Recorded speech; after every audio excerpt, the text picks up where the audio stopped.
next thing. If you, no, go, yeah, we're going to go to the web page. Hey, if you haven't registered to vote, Alex is here. He's going to be here after class. He'll help you register. So just come down to the front and see him. He's definitely here. And right now, we're going, Dr. Lori. Hello, Sam. Can you say something about what's going on, especially for people on the stream, to have an idea of, people see this big class here, but they don't know what's happening behind the scenes in terms of conversations and so on. So could you? Yes, I can. So do we have the slide up for World in Conversation? That's it. Yeah, we're just going to leave that one up. Okay. So SOCHWA 19 partners with World in Conversation. In fact, SOCHWA 19 is the source of World in Conversation. So World in Conversation grew out of SOCHWA 19 back in 2002. So we have a long partnership. And so for people on the stream, what is true is that there aren't just conversations happening here. Everybody in this room is also in dialogue. So again, for the stream, people who are in this room do 2 dialogues a semester with World in Conversation. In the past, they used to do conversations every week. But things have changed, budgets have changed, and so there are 2 conversations that happen every student is a part of. So just to say, there's a lot of conversation happening if you're part of this class. There's also a group of students in this class, I think there's 13 of them, that are in a semester-long dialogue with me that's happening parallel to this curriculum. Wait, I thought it was somebody in the class. So anyway, there's a lot going on regarding conversation because it is powerful and important, and it's not just conversation. We actually, in our semester-long conversation, are solving a problem that we think, I'm seeing some of you right here, that for the Penn State community. We'll tell you about that another time. Do you want me to say more, Sam? No, could you go to the next slide, or that slide with the map?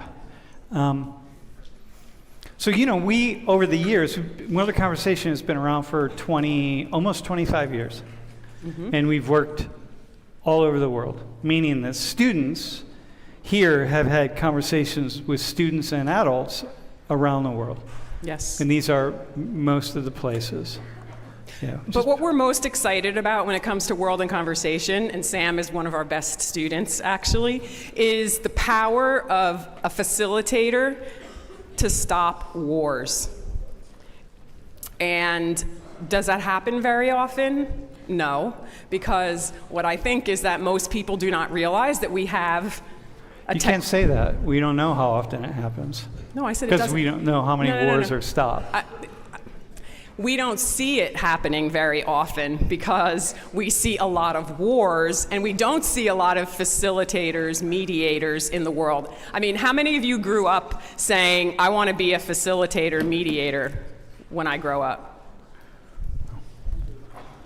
Anybody? Okay.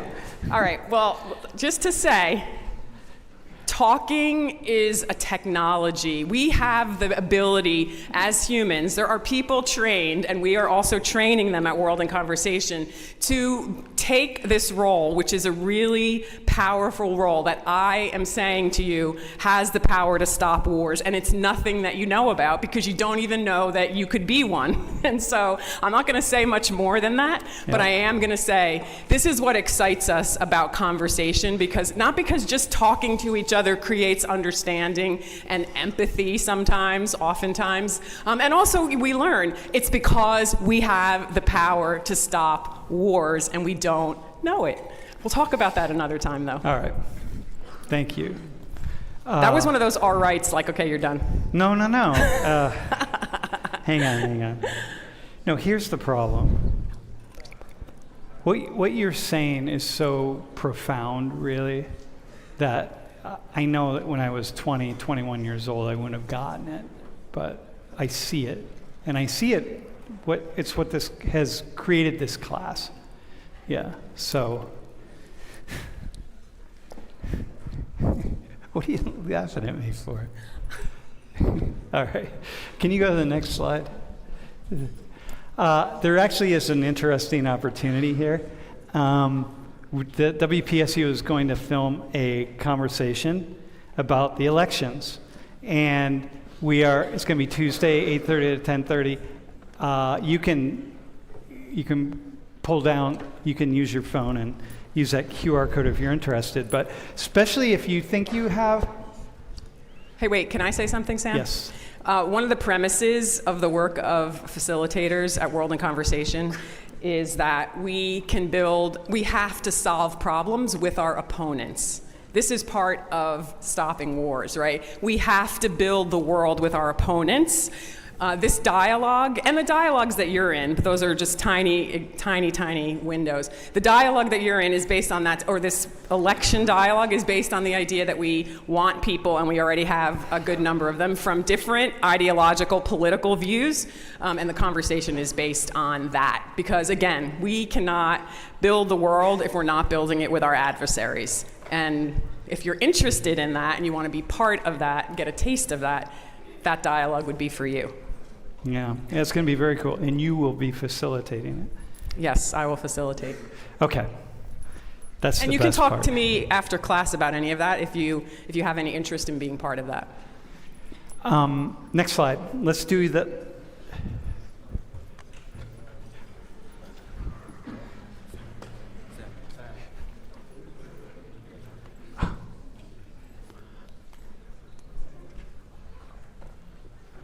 Let's do the quiz. No.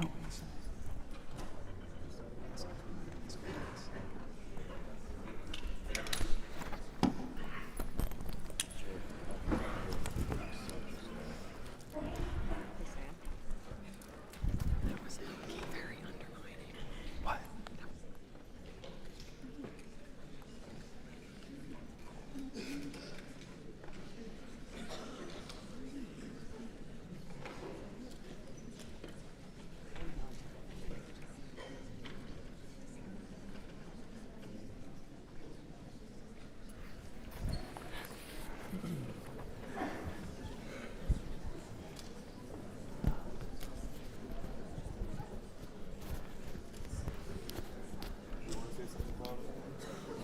It's okay. Don't worry about it. Okay. Let's go. You can go to the next slide. Hey, so the title, we have a title for today's class, but we're not going to say what it is until we get to the end. So TBA, to be announced. And we have 5 volunteers today, and we're going to start with you two. And in fact, we'll just start at the end. So we'll start with Matthew. So tell us about yourself. Basically, introduce yourself. Yeah. All right, so my name is Matt. I'm a sophomore in DUS, and my condition's called spinal muscular atrophy, and it's essentially just over time my muscles weaken. Wait, can you say that beginning of that sentence again, the second one? Because you said that... The name of it? I'm sorry, I'm on your wrong side. You're good. Yeah, you called it your... What? I don't know. Over time, muscles weaken. Yeah, over time muscles weaken. But did you call it a disease, a disability? It is a disease. You call it's a disease. Yeah. Okay, and that's the word you use? Yes. Okay, that's the one I didn't hear, Okay, and yeah. it's kind of important, Yes. I think. So, and what else would you say about yourself? I mean, I try to live life as normal as possible, as much as it permits me to. Obviously, that's not always possible, but I try my best. Can you give an example? Going upstairs isn't easy. So yeah, How do you do it? What happens? hopefully there's an elevator, I don't know. But when you say I try to live my life to the fullest, what does that mean from your perspective? Just trying to, like socially, trying to not, I don't know, like I know there were certain classes in high school where, there's like the special education class. I had the option to take that and take myself away from the rest of the population. And I didn't want to do that. I wanted to be in with, everyone else. And what was a challenge of that made it, or somebody might suggest, oh no, you should be in this other group, other population? I honestly don't know. Okay. I don't know. It was just so clear to you. Yeah. I just want to be with everybody else. Yeah. Okay. Is there anything else you would want people to know about you?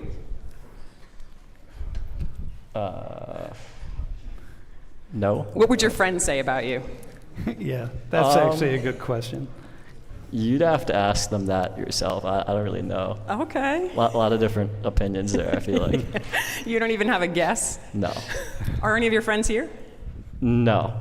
I know a couple people from high school here. Wait, you guys are friends? Yeah, what's up? Right there, yeah. Hang on a second. Can you What's up, man? can you answer? Bro.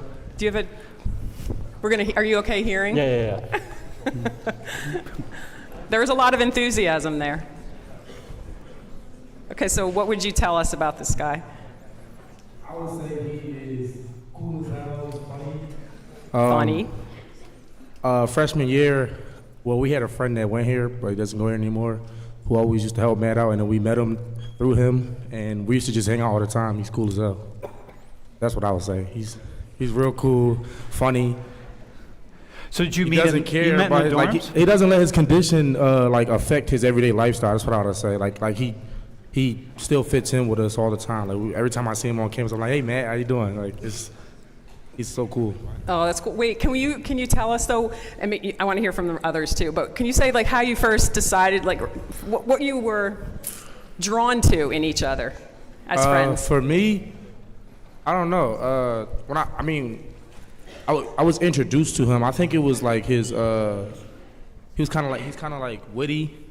I think it's that drew me to him. Like he's funny and kind of witty, and I didn't expect that from him, which is kind of like crazy because it's like you're judging a book by a cover. But then like when I seen his personality, I was like, whoa, this is really cool. Like it's crazy. Wow, that's good. Yep. Keep that in mind. Yeah. Do you disagree? No, I don't disagree. I agree. Like, oh yeah, we seen him at the Bowling Green game. We were like recording and stuff. He did an interview and everything. Yeah. I did. I was dialed in there. Yeah, he was locked in. He was locked in. Do either of the rest of you want to say something that you would add? No? He said everything for you. Okay. Wait, is this like your crew or something? Yeah, we're his crew. Yeah. We're his crew. So if you got a problem with me, you got a problem with me. I low-key forgot. I forgot they were in this class. I'm not even gonna lie. Very cool. Thank you. No problem. That helps a lot. Who am I Wow. giving this to? And can we? So we're coming back, but just Gavin, can you tell us a little bit about you? Yeah, you all can hear Gavin. Awesome. Yeah. So first of all, I am definitely not as cool as Matthew. I have to say, honestly, man. I mean, so first of all, I'm Gavin Morris, and I am a freshman here at Penn State. I major in political science. I minor in public administration. However, though, in January, see this bag here? Like, this basically helps my heart. Before you say more, no, it's okay. Yeah. How many people notice that bag? I'm curious. Yeah, that's right. Yeah, same. Yeah. I mean, that's. I thought it was binoculars, actually. I was like, all right. My dumb ass is like, oh, so you got a portable heart? I mean. Okay, no, I so get just it. about a third of the class noticed that, but okay. keep Yeah, going. and it's kind of an invisible condition what I have. I mean, you'd think this is like a phone or whatever, phones or maybe whatever it is that's in this pouch, right? But it is a device that helps my heart pump blood more efficiently through it. Because in January, out of nowhere, like I was like a super healthy kid, everything was going good in my life, and then all of a sudden I was diagnosed with like heart failure. I have a condition called dilated cardiomyopathy, which is, you don't need to know the science of it, but it's just basically when something is stressing out the heart so much, so the heart compensates by expanding its own wall, like cardiac wall, its own muscle. Right, which inevitably causes the heart and the body, like organs in the body, to fail more, right? So it's kind of like it's like a kind of like a death spiral of things that happen, right? You know, with that kind of heart failure. That's a pretty big statement, a death spiral. It is, yeah, because it's kind of, I mean, like I'm not a medical, I'm not like a medical student or anything like that, but it's kind of like it reminds me of a defect in humans in general. When our hearts fail, our bodies try to naturally perpetuate this cycle of it trying to fix itself that kind of makes itself worse and cannot function long term. So like what happened with me is that in January, all of a sudden my legs were swelling and I was out of breath, which to any doctor, to any medical student in here, that should be obvious symptoms of heart failure, those two things specifically. But to me, it wasn't. To me, it was just, I was sick and I had these things going on. I didn't know what was going on because I was healthy and I had no reason to assume that I would have anything really wrong with me, let alone chronic heart failure. So I ended up, do I have to go on? I wanted to ask you, but before, I know I'm over here, but do you use, you said something wrong with me. Do you use the term something wrong with me for yourself? Sometimes, rarely though. Rarely. Rarely. Can you say the difference and why you wouldn't say it, and then Gavin does? Again, my philosophy in life is just live as normal as possible. So I try to stay that way as much as possible. Yeah. So for you to say there's something wrong with me would take away from you living as you. Exactly. And for you, something wrong with you means, what makes you say it that way? For me, I literally kind of mean it like at base level, like it's just something that was wrong with me. It is a condition. Dilated cardiomyopathy, the condition that all this, I don't really consider it, it's not really considered a disease, or I wasn't born with it and it's not genetic, we know. So it's kind of this extra thing that was wrong with me, but however, how I view it, it's not something that's wrong with me and it defines who I am. I mean, I wasn't even really thinking about it. I got the email to do this yesterday, right? And I hadn't really, I've been going through Penn State for this last month since I'm a freshman, and I haven't really thought about my condition that much. Like I do things, like I take medicine for it and I do all these things, right?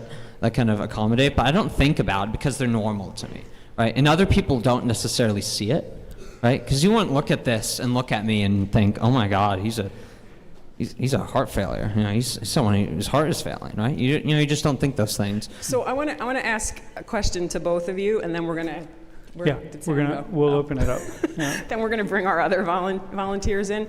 And I know you might not have said this exactly, but I think when we were talking about this, one of the things you said was you might need a heart transplant, right? In other words, you're facing mortality. Correct. And so the question for both of you is, how much do you feel like you're facing mortality when you're thinking about your conditions? Whoever wants to. You. All right. Yeah, I think whenever I think about my condition, I also do think about mortality and I do think about death. Because, I mean, just the condition that I have in general, if you look at my statistics for it, but most people, when they're diagnosed, even if they have a pump like this, right, it's not like, oh, you might live till you're 40. It's more of like, you will be an exception if you live till that age, right? You will be what? An exception. An exception. Like a statistical exception, right? Just kind of lucky, I guess, in other words, right? And that's what you're living with right now? That's right, This device that I have does help me live, because it would have been early February, I would have passed away. Because, like I said, it's just so quick, right? You die so quick, right? Without like this kind of medical intervention that I got. Yeah. So, Matt, did you want to answer her question? Do you remember what your question was? The question is about how much do you think of mortality in relation to your condition? Most of the time, I don't think too much of it. I mean, there's certainly been like certain experiences with surgery or random other things to happen that, would make me think about it, but most of the time I don't, no. Interesting. So can I just say one thing before you introduce the volunteers? So in the class, as I understand Social 19, obviously one of the main things that you all look at is culture. And what makes up culture? Don't worry, I'm not going to go too far. No, go ahead. No. And one of the things that we know about culture is that there's always a minority group, and meaning in terms of numbers, in a culture, right? So if everybody's doing X, there's always a group that's doing something like Y or operating in a particular way. And so one of the things to just keep in mind as we're having this conversation is to what degree are we talking about a minoritized experience, and what are the similarities and differences with other minority experiences in our lives or in the things that you study here. So just keep that in mind as we're talking, because that's part of what this is about. Hey, so thank you, gentlemen. Let's start with... Maybe just introduce yourself and just maybe your relationship to disability. I mean, I don't know if we're going to use that word today, disability, but I'm not sure that's the right word. Does that work for you, Matt? Is that a word that you relate to? Maybe not. Say it again, sorry. Do you use the word disability? Yes. And what about you? I do too. Okay, so something about you and how you relate to disability. If you relate. To what? Yep. Okay. So I'm Allison. I'm a senior majoring in finance, and to follow up all that, I don't really have a disability or hardcore health problem at all in my whole life. So kind of different situation there. So you come with fresh eyes. Yes, I do. That's awesome. All right. All right, cool.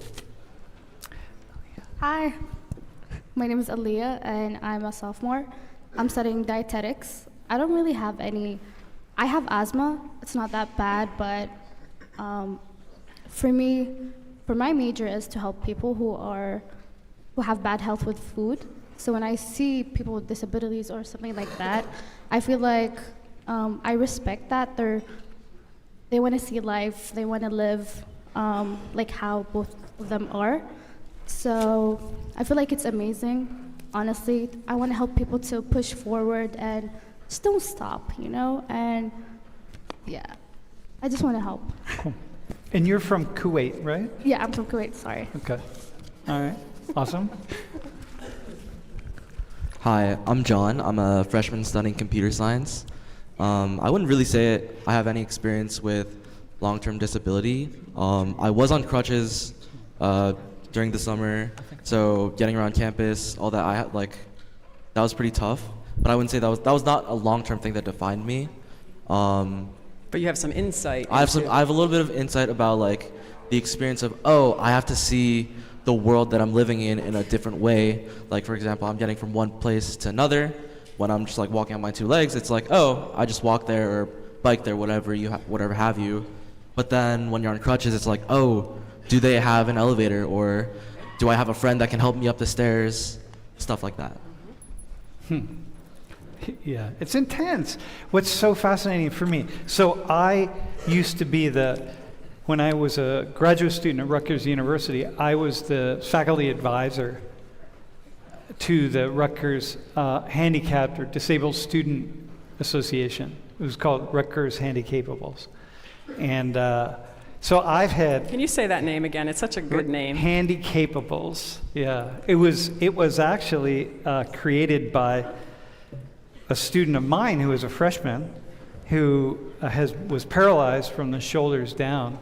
So my very first semester teaching there, or my second semester, he was in my class, and then I got recruited in to be the faculty advisor. But just had a lot of really fascinating experiences, that I never would have had, and just took me to a very different level.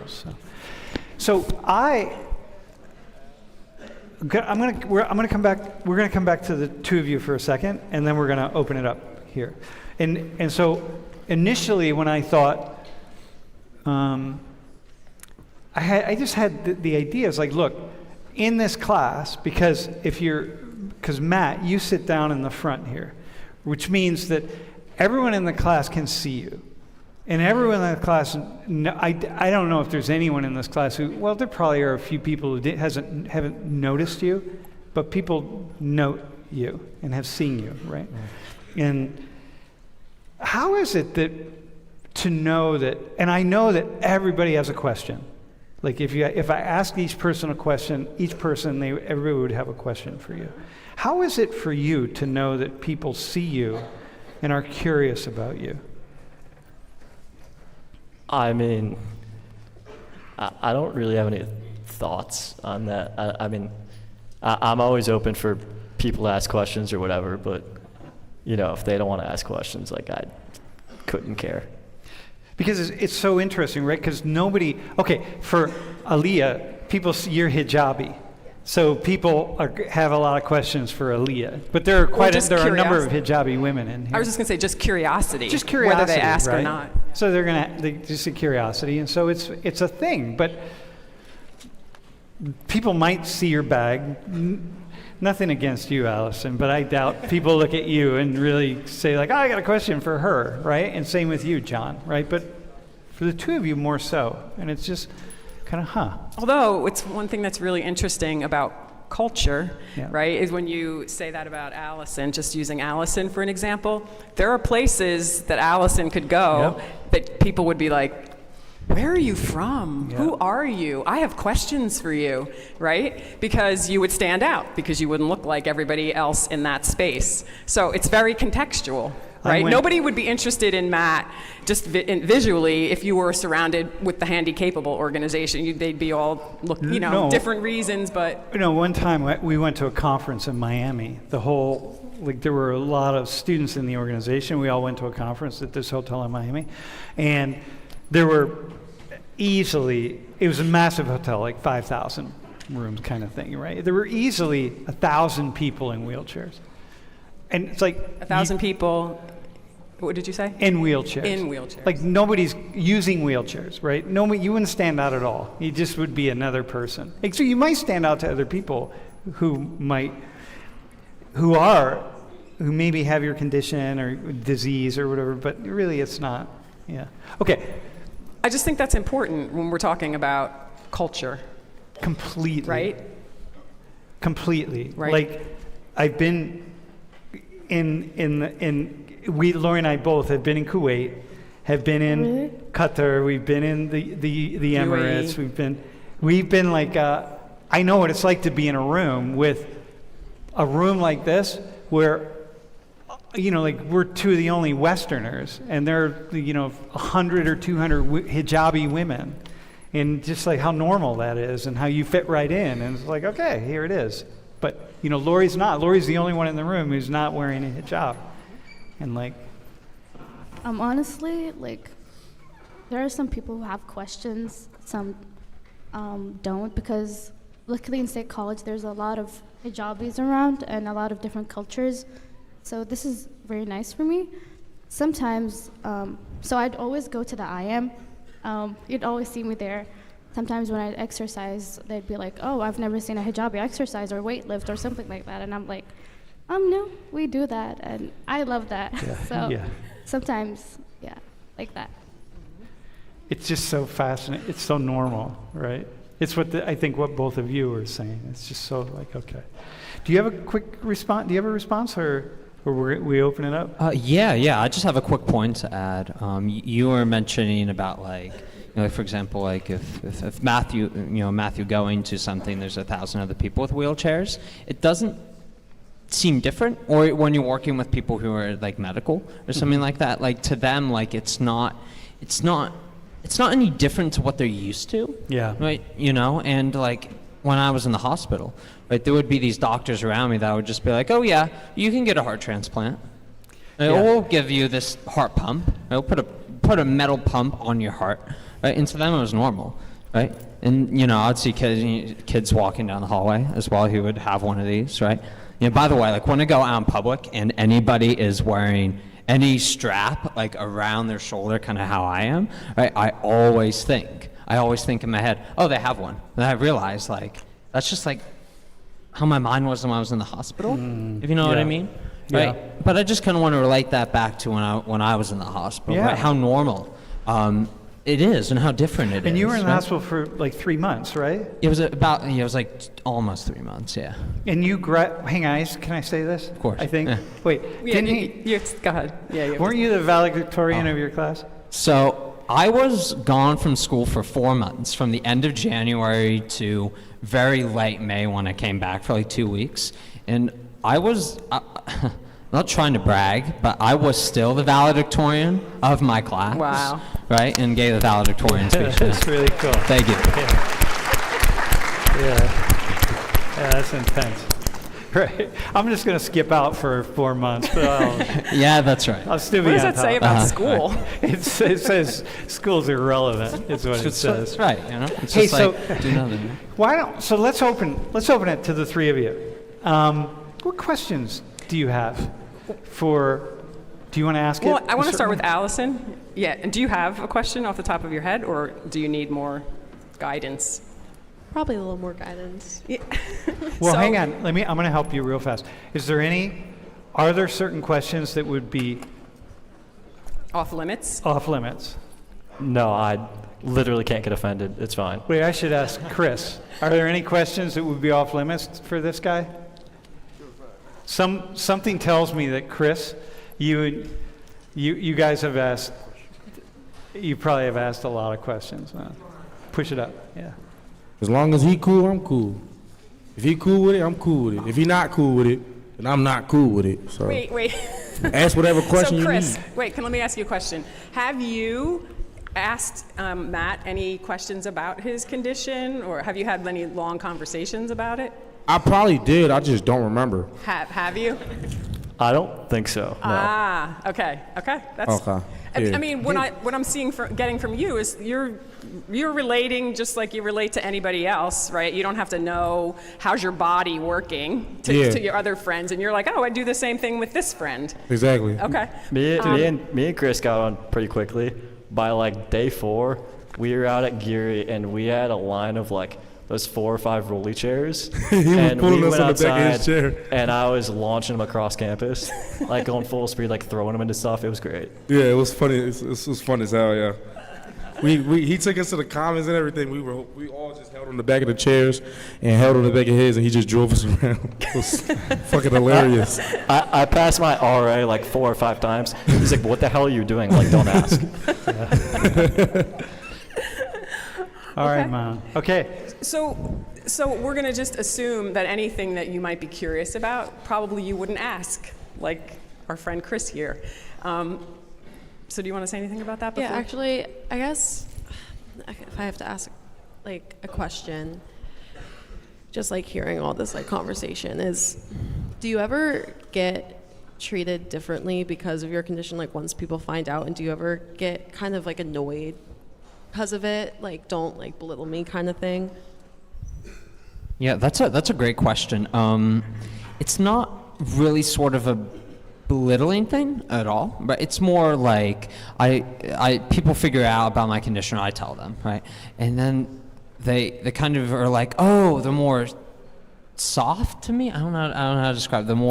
The more acting like I'm more fragile than I already am, right? You know, and that can be a little bit annoying, but usually that kind of stops, and that's usually with people that I meet, and then I might never meet again, like someone on campus, like for example, who I'm probably never will talk to again, right? But once you're friends with somebody or close to them, you're going to be annoying just like anybody else, and they're not going to treat you with soft gloves. Right, that's right, yeah. And the friends I already had beforehand, that was a way different thing. My friends I had before I got sick, and then they kind of saw what happened to me. They kind of were on that journey second-handedly as well. You know, but that's kind of like a different thing. But that's the only thing that really annoyed me. But really quick before Matt answers, but you did say, I thought I heard you say that if you get really stressed, your heart can go into, I think you said like a death spiral or something, right? That was more so like me talking about like heart failure in Okay, I general got it, in yeah. humans, Okay. right? How it's kind of like, I kind of view it as like, it's almost like it's not a genetic defect, it's kind of just like a defect with our species, it feels Okay, like. yeah, When got people it. go into heart failure, it causes a death spiral. It's going to kill you. Got you. Hey, so Matt, Allison's question, which was, do you remember the question? Yeah. Okay. So, I mean, there's definitely times where, you know, people see me and they, you know, feel bad for me to belittle me, which has its pros and cons. Like pros being, a couple years ago, me and my dad were going to a Princeton hockey game, and I had like broke my foot somehow because I think he like dropped me and landed on it or something, and so I was in the back, and we were driving, and he was flying. He was going like 30 over, and we got pulled over, and the officer comes to the front door, and my dad's like, "I'm so sorry, officer. I have a son in the back in a wheelchair. I'm just trying to help him out. Just look at him. He's in the wheelchair right there." And I took my eyes off the road. I had to fix his foot. And I was like, "Okay, you're good. Just a warning." Yeah. So like that worked in your helps. favor. But the cons are being like, I'll be at like a restaurant, and like I'll be ready to order my food, and when I go to order, they'll look at like my parents for them to order for me, and it's like, all right, like I'm not that stupid, like. Like they think that there's a cognitive Yeah. problem, Yeah. not just a physical problem. Exactly. But is that after you've spoken already, or before? To the waiter? Yeah. Before. Yeah. So they automatically assume it. Yep, got you. Do people keep doing that sometimes, even after you've spoken, that they still can't break that cycle? Rarely. Uh-huh. Every once in a while, though, yeah. Yeah, because you have a really present personality. I mean, present, not pleasant, pleasant too, but present. Like you were really there. So you like you have intense. You have energy. Yeah. So that would be. Did you get some answers? Aaliyah, how about you? Or John, whichever one of you wants to go. But I just want to point out before we get to your question, and you were first, so it's totally understandable. But it was kind of safe, right? You didn't challenge anything of like, I'm curious about, where you wouldn't know if they would answer, right? Even though they both said they would answer anything. So I just want, no shade, but just. No, it's actually, it's a really thoughtful question, because as somebody who I remember back to all of my time, with the organization, that was a thing that was on people's minds all the time. And my one, what was the thing that was on their mind? just being looked at with pity or something. And my one friend, he would sit in his chair, and when he had to wait for someone, he'd be in public, he would take his hat off or put his hat on his lap and just sit there. And there were a lot of times when people would come by and put money in his hat, and he's just like, "Yeah, okay, go for it."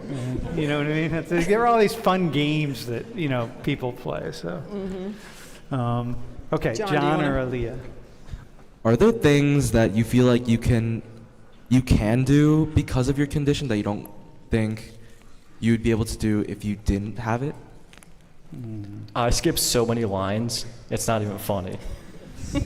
like growing up, like going to Disney and stuff, like they just look at you and you're like, "Oh, you're good," and you skip past like 200 people. It's great. But did you mean like talents or abilities that he has? I mean that too, but I mean also like experiences as well. That would be. Can I add that question though to the ability? Are there abilities that you have that you wouldn't otherwise have? You think? I mean, I know how to drift on ice, if that works. You know what? Drift. I don't get A it. drift on Like ice. drift. Oh, damn. Oh. But that's yeah. Aaliyah knows what that is. Kuwaitis drift, man. They're serious drifters. Right? Am I right? Arab men, you all drift hardcore, man. Can you explain what that is? I guess it's just kind of, you go fast and then you try to turn, but not too. I don't know. It's hard to explain. It's really hard to explain. Drifting, like sliding Yeah, in its chair. sliding. Yeah. Yeah. But you're saying you do that in your chair? Yeah. On ice? Yeah. How about something that you see? I'm going to switch, John. I'm going to just slightly change your question. How about something that you see, and then we're going to go to you, Gavin. Something that you see that you wouldn't, that probably a lot of these people here, or including me, don't see. Is there anything that you? Curbs. Yeah. You just kind of, like growing up in a wheelchair, you just have to really watch out for where you're going. Because when I was little and still learning how to drive a wheelchair, there were definitely a couple cases where I wasn't looking, and I just kind of sent it right off the curb. But you learn off of that. Wait, have you always been in a wheelchair, though? Yeah. Okay, so you don't know life without a wheelchair. I mean, like, I got my first wheelchair when I was 5, but so I don't remember much of it before. Okay. Yeah. Gavin, were you going to answer? Yeah, there's definitely some things that are kind of perks, if you will, right? About having these kind of conditions. Whenever there is, let's say, like an option for like accessible or like quicker lines, for example, and sometimes I do generally feel tired because of my condition, right? And the medicines I have to take every morning, right? So that is technically an actual disability. And although I may be able to do something that people who use non-accessible like things, right, can do, I have the luxury to be able to tell people, yeah, I have a heart issue, right? Or my parents to say, my son has a heart issue, and then we can maybe, let's say, like get through a line quicker or do something sort of similar to what Matthew said, right? So I have a realm. Do you have a? I just want to ask, can you repeat again, like, what's the bag for? I'm sorry, what? What's the bag for? So basically, when I say about my heart pump, obviously this is not my heart pump. The pump's in my heart, obviously, right? But this pack That's not obvious, by the way. That's not obvious. It's not. No, it's not obvious. I So mean, thank you right? Yeah. Definitely not right. But it's this pack that I carry is like batteries that power on the device, right? There's actually a white cord. I don't know if you see this down here. I don't know if you can see it. But that white cord goes into my body, under where my finger is right now. Like it goes in and literally powers it, right? And I also, on top of that, no one will be able to see this, but I have a little controller here as well that I can check, like things about the device right now. I could see how much blood is flowing in my heart, or a few other things I can see as well. So yeah, that's basically what it is. Because I wanted to ask, like, have you went to places where they're like, oh, we can't bring the bag along or somewhere? Can you repeat the first part? Sorry, I wanted to ask, like, have you went to places, I'm just curious, That's okay. like, where they told you can bring it along or something like that? So this bag has to stay with me all the time. I have literally not been anywhere without this bag on my shoulder since it's February 28th was when I got this. Has anyone ever said, oh, you can't bring your bag in? Well, there have been security things I've gone through, but I have to tell them this bag has to stay on me because it literally can't leave. Like it physically cannot leave. The cord goes into my body. The cord is basically is attached to the batteries, right? So it's literally not. There have been people that have said, right, like when I go through security or something, right, can you remove that bag, please? But then I explain to them and show them that this is actually a medical device, and then they obviously have to let me. They literally have to by law. So Matt, how about you? And with Aaliyah's question, have you run into any obstacles with people getting in? Yeah, just. I don't think there's really been any cases where they're like, you're not allowed to bring your wheelchair into somewhere. But like when I go to take a plane somewhere, the people who load my wheelchair on to the plane have the mental capacity of a 2-year-old. Yeah. So they don't know what they're doing at all. They don't know what? How many have you broken? How many have they broken? 2 have been damaged pretty bad. When we came back from Florida on the one trip, one of the wheelchairs we had with us was an electric chair like yours, was absolutely destroyed. And another one was damaged. Same thing. Yeah. By the way, airline workers out there, can you just pay attention? Pay attention. No. Everybody has a hard job, right? Yeah, everyone has a hard job. Okay. Can we just float some topics into the space, like dating, family relationships, things that are sort of. you know, you can have friends, but they don't realize some of the, maybe the word suffering even. I know you probably, you know, neither of you maybe want to lead with that, but what are some questions? Allison, you have something in that. I mean, I kind of thought about that. I had like 2 questions, but I mean, I guess the first one I could go, which I don't Can I mean. just also say, this isn't you, Allison, but you can't see Allison. I can, a little, yeah. But it feels like we should move out a little more because this isn't, I know there's a camera No, it's situation, good. But Yeah. I know that you can't turn as much and then you can't see who's talking to you. Is that better? Yeah. for That's you? better. Yeah. Yeah. Okay, is that all right? I guess like not to bring bad feelings up, but do you, I guess in relation to dating or even just in general, do you ever have like resentment or anger, like insecurity because of your disability? I mean, being in a wheelchair isn't the biggest chick magnet. So on that end, not super successful. But there's really no like bad feelings behind it necessarily, no. But wait, Yeah, can you say more, like, what do you mean yeah, bad feelings? how did you get there?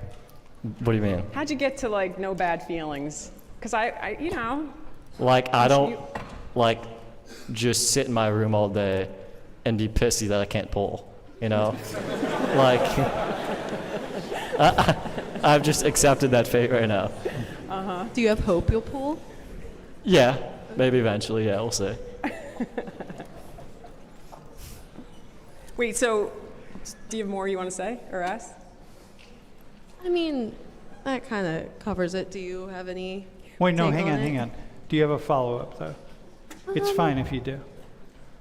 I don't think so right now. Okay. But can I add just something that you were sharing about the nursing care that you have, right? Is just 24/7.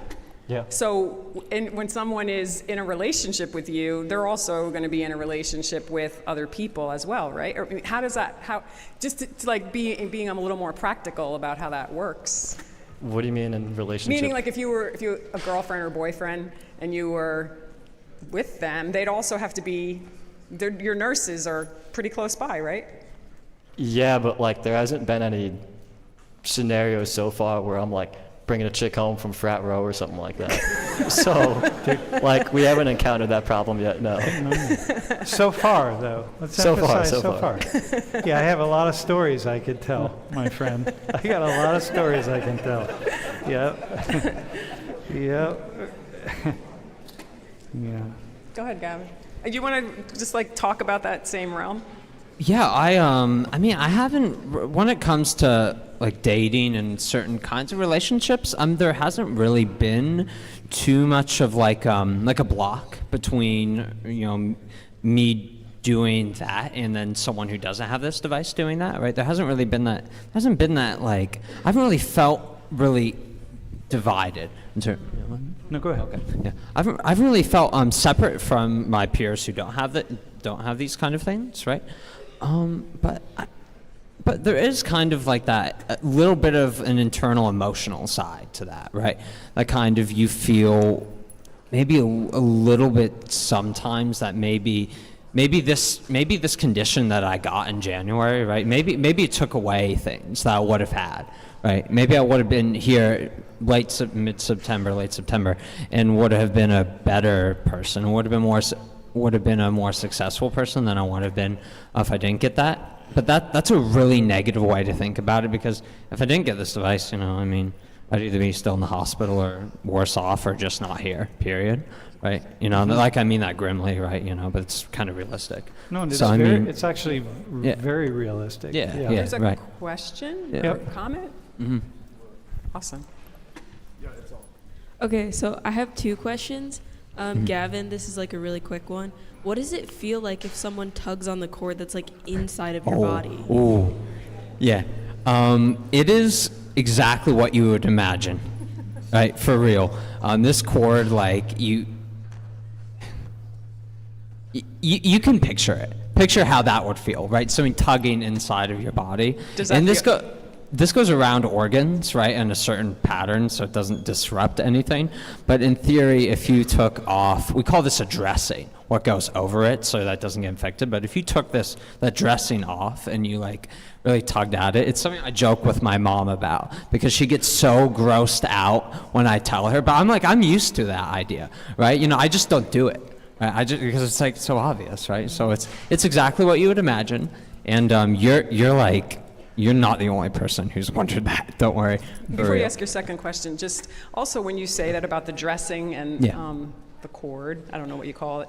What do you call that white thing? The cord? White, is it cord? That's called a drive line. Drive line? line? That's the medical term for the cord itself, right? So. It also, when you described that you have a dressing, which is like an open wound, really, this is not a long-term solution. It's not. And so I just want to honor that when I mean, both of you are talking in very offhanded, casual ways, which is also part of your life. But it's also, that's just one of those moments where it's like, wow, this can't go on for a long time. That's right. So just to finish off on when you ask about the dressing, it's literally, it would be a technical open wound if you didn't have that dressing on, right? It's sterilized and it's just made in a way that is to prevent you from getting infected, because you could actually develop a heart infection because microorganisms could climb the cord, and the cord does go to the heart. So there's a high contingency for that. But so you had a second. Yeah, and then my second question is there like anything that you guys that's like so normalized that you can't do that you wish you could, like I don't know, like drinking a bunch of caffeine and like pulling all-nighters and going to frat parties and stuff like that? Dude, can I ask you, have you been to a frat party? No, not yet. No. Not yet? Not yet. Soon. Are you allowed to go, like from just medically? Are you allowed to just roll into? I mean, in terms of your schedule and your health care and. I mean, if you're asking, am I allowed to get shit-faced? Like, yeah. You are. That's not what I was asking. Like legally, no. No, hang on. No. Legally, no. Hang on. There are a bunch of people up here, though, who are right now thinking, all right, we got to invite this guy. It's like, what's it like when you're shit-faced? No, that's not what I really was asking. I'm not asking for you. I'm asking for them. I actually looked it up a couple weeks ago. I can technically get a DUI.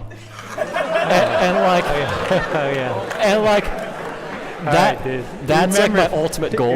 That's your goal? That's my goal. That'd be so sick. I remember. Wait. Now I understand. Yeah, the goal. Now I understand why you don't want your parents watching. Is that right? Oh, yeah. Wait, so you're saying if you went to a frat party and then you were rolling down frat row, the police could technically give you a DUI? I don't think they would. Right, you could use they you could. Don't want to test it. Dude, no, actually, you do want to test it. That would be awesome, man. Right? You know what I mean? Like, of all the crazy things that I've heard about on frat row, and I'm not going to tell some of the stories here, but that would be one of the awesomest, actually. Yeah. That would make headlines for sure. Yeah. All right. Do you have another? Can you? This one is for Gavin. Did I get it right? I'm sorry, what? You say Galvin?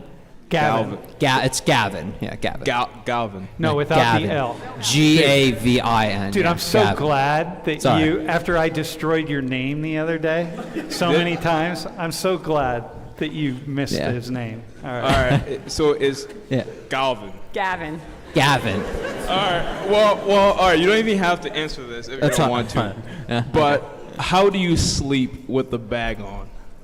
Actually, I don't. I don't sleep with this bag on. See, these, just like any battery, right? I'm attached to 2 batteries right now. Just like your phone's battery or whatever has to be charged, right? So, and I only wear this in the daytime when I'm not like sleeping.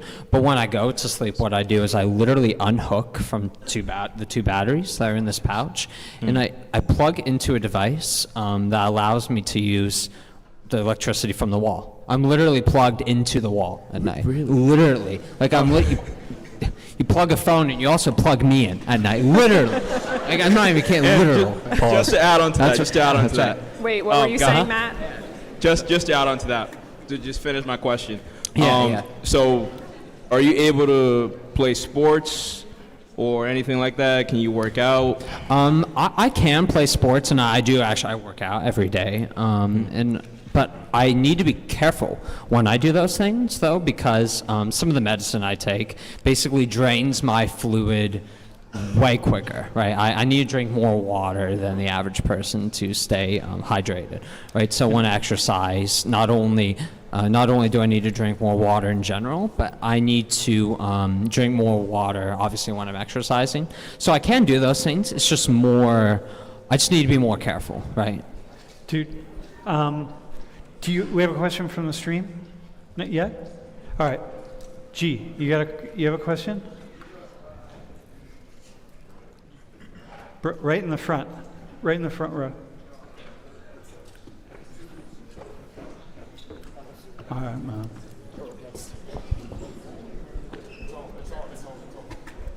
This question is directed towards Matthew, but Matthew, so like I'm sure like you went through a lot like growing up and like what you've been through, but when did it sort of hit you that you can be normal and sort of like just express yourself how you are? I mean, it's kind of a difficult question. I would say in the last, let's say since like freshman, sophomore year of high school, it kind of hit me that some of my dreams are not possible. But I always kind of knew growing up that there was certain things I wouldn't be able to do. So, yeah.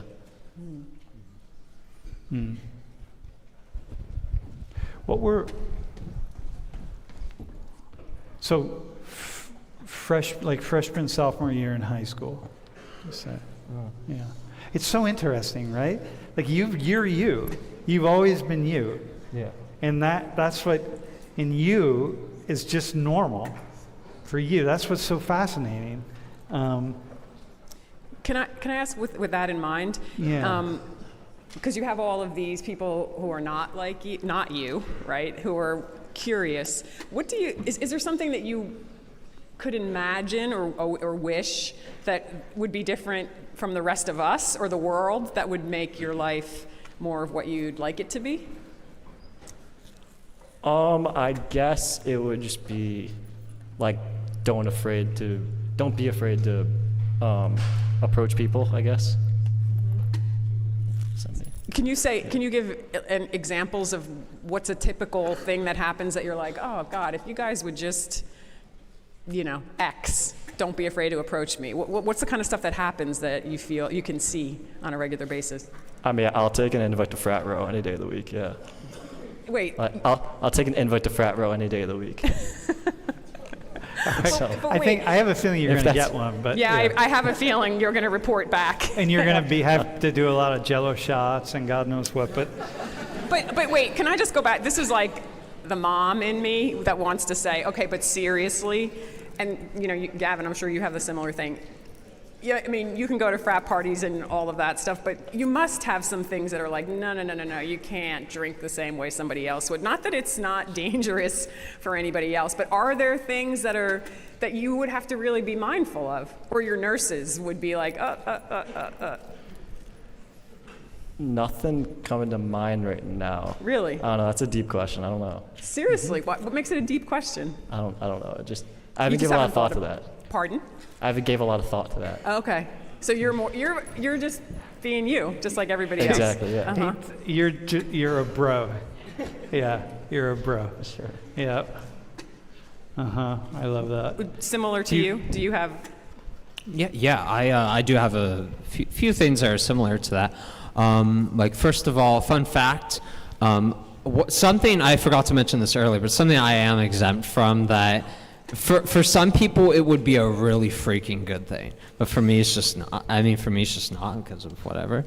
Like, I need to be careful eating salads. Fun fact, literally, I take some medications where I cannot consume vitamin K, right? Which, or big amounts of it, could actually cause me to have a blood clot, which can cause me to have a stroke. But besides that, I don't need to eat a bunch of leafy greens, or I should not eat a bunch of leafy greens, right? What was you also mentioned? I was just thinking alcohol. There's probably you have alcohol as well. Actually, I can joke about getting wasted or whatever it is, right? You know, but like for when it comes to like an actual thing, I cannot drink alcohol because it would actually damage my kidneys extremely bad because of the medication that I take. You know, So fun fact. Can we? Not fun. this is a question from the stream. You can see it back there, but I don't know, Matt, can you see that? Yeah. I have Yep. a hard time seeing that. so we found that in life, when something about us is removed, like a disability is created because of the duality of life, something else is elevated. What do you feel is your superpower? I feel like it's similar. That's to your that's question. similar, John, what you said, right? What's a superpower? You know, remember when I said, like, what do you see or what do you understand about life? The two of you, when I said see, it's more this. Like, what do you understand about some things that maybe, other people that you Wait, understand? I think it's a uniquely? good question. What's your Yeah. superpower?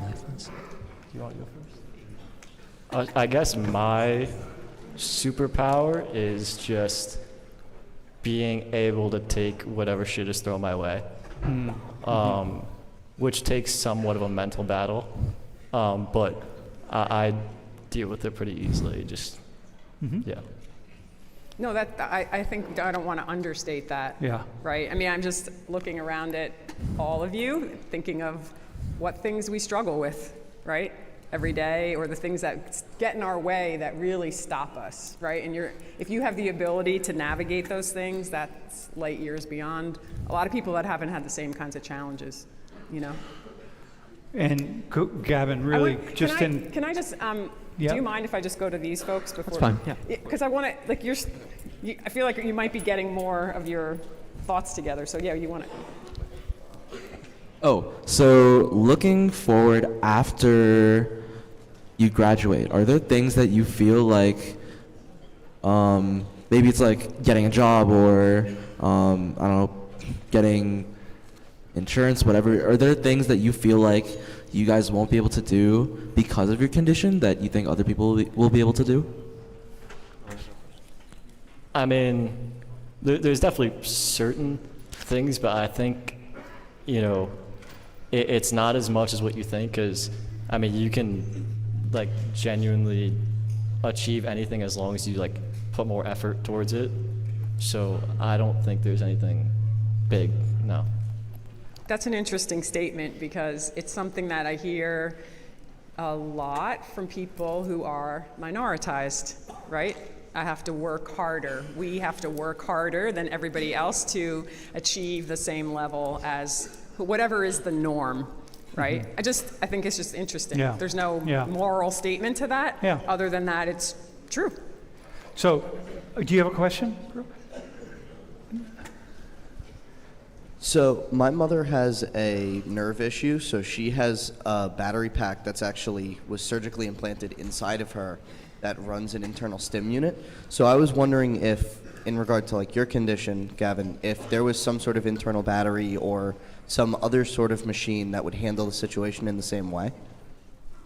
Yeah, that's a great question. I went to the Children's Hospital Philadelphia, right, CHOP, that's how it's abbreviated.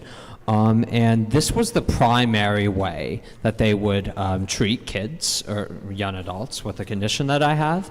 This is called an LVAD, by the way. Everyone knows. Everyone even cares. But and that's there are some other methods, some other like technological methods you could use to like reduce heart failure in this way. But this is the primary one because of how effective it is, right? Although I mentioned earlier about like mortality and stuff like that, these devices are actually less than 5 years. Like these have been around for less than 5 years. So technically, when I say that, that's like when I said what I said earlier, that's kind of being negative, right? Because we don't actually know how good these are yet. What we do know is that they have helped some kids not need a heart transplant, which is what most likely I'll need, but rather get an explant of this device, right? So to answer your question though directly, though, there are some other devices, particularly for babies. It's called a Berlin device, right, which is like similar to this, basically, but for babies. Bro, so I'm thinking that if you were my age, if you were born the year I was born, you wouldn't be here, basically. I would either not be here or I would also have one of these devices. Yeah. Yeah, but I would just keep it for the rest of my life instead of getting a heart transplant. Can you go to the next? Can you go to the next? Can I ask quickly? Just really fast. Wait, do you have a question? Yeah, I was just going to ask quickly, like, since this isn't long term, and not to bring it up, but like the whole mortality conversation. If you get that heart transplant, is the situation solved or is it ongoing? No. So the short answer is no. The long answer is anytime anybody can get any organ transplant, they will most likely need another replacement of that organ within 10 to 15 years after they get that transplanted, because either their bodies will outgrow that organ that they got, or that organ will outgrow their body, right? So in terms of heart, which obviously is all the organs are important, but the heart gives food, gives oxygen to everywhere in the body, right? So it's arguably more serious and a little bit more dire in that way, right? So it's like, I mean, you answered the question. Yeah. Like, it's not going to be solved. It's not. No. I want to keep going because we have a lot of questions. Okay. Right. This is a guy, Stephen. He's from the UK. Do you wish you lived in another country where healthcare, like, you didn't have to pay so much money for healthcare? Matt, we'll ask you that one. I mean, that's not really a problem for me yet, because I've been fortunate enough where my parents and the insurance policy that we have, it covers everything. So like that doesn't really affect me in paying that money. So like I'm proud to be an American, and there's no place I'd rather be. Yeah. I just want to ask. Yeah, go ahead. Sorry. Have you met someone or like people in the same condition as you before? Yeah, while I was in the hospital, like I said earlier about how like to doctors and other kids and young adults that were in the same ward as me, everyone was kind of used to being in the company of other people who had this really rare stuff, right? So that was the only time I have ever met anyone else with the same condition or same device as me was there in the hospital. So yes, but not here like in society. It's been many months since I've seen anyone. Can I just say? Yeah, I was going to ask the same question to Matt, but. Okay, but I do want to say, just to acknowledge, and maybe Allison, this goes back to what you said in the beginning, where you're like, I don't really have anything that I can relate to in terms of a disability myself. But I hope that as you're thinking about this, you also are thinking about the spectrum of disability, right? Because I think as a culture, maybe as a world, we've come to a place where we've started to say, wait a minute, there's these cognitive disabilities, learning disability, right? So there's a lot of conversation about what makes somebody outside the norm and what we need to do about that. So I just want to acknowledge that the two of you are reflecting for us one kind of experience, and there's a whole spectrum of experiences that I bet we could have a very different conversation if we kept talking, right? But you wanted to ask Matt that. No, just have you met someone? How many people have you met with your disease? I mean, I've seen a good amount of people, but I only actually am really close friends with one. I used to play power wheelchair hockey, and that was everyone in wheelchairs, so I knew more people through that. I mean, I gave that up a couple of years ago because like the practices and games were like 2.5 hours away, so it became unmanageable with like, both my siblings playing sports and whatever. And Wait, how many siblings do you have? 2, both younger. Dude, it feels like power wheelchair hockey would be like rugby. It'd be really brutal. It's some crazy shit sometimes, yeah. Yeah? Have you fallen? Have you? Like, it's all based upon like kind of who has the faster wheelchair. So I remember in my last ever game, I just got a new one, and it was fast as hell. And so like prior to that game, like I wasn't much of a scorer. Like in like the couple of years, I had only scored like 1 goal ever, and in that one game, I had 3 goals and 3 assists. Like I literally turned to prime Wayne Gretzky. Like it was crazy shit. Yeah. I was like throwing people into the wall. It was great. Boys will be boys. Yeah. Hey, Lori Land. Hey, I think we have to do the quiz and then. Yep. So Sam wanted to say the title of the class. Ah, yeah. Right. So we just want to say really quickly. So I don't know if Sam knows the title, but we talk a lot about objectification, and we don't usually talk about the opposite of that, which I think we should call subjectification, right? How do we make people into subjects, or how do we allow people to be subjects instead of objects? And so the intention of this conversation was to make, or to invite... To subjectify. Yeah, is to subjectify. So how can we do that with all kinds of others? Dude, so applaud. Thanks to everybody. Thank you so much, everybody. Also, hey, if you want to register to vote, come down to the front. Today is the day to do that. We got lots of folks here who will get you registered.